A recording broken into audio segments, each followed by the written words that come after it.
बाल्याम्बा ग्राम पंचायत रे घरे घरे सुभद्रा योजना सचेतनता को भव्य स्वागत।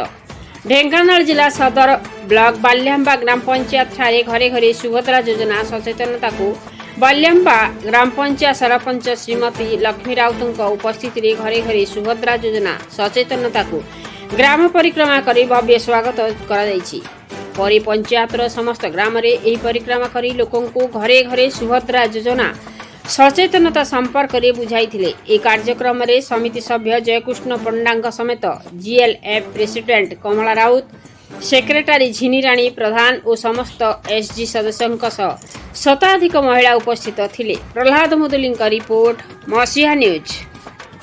आपण मसीहा न्यूज यूट्यूब चैनल को सब्सक्राइब कलेनी कि जदि करिना हंती एबे करिनियंतु। एहा सह मसीहा न्यूज रो फेसबुक पेज को और ट्विटर को फॉलो करंतु। तासह मसीहा न्यूज रो ऐप आसी गलानी। निज मोबाइल रो प्ले स्टोर रो डाउनलोड करनियंतु। जय जगन्नाथ।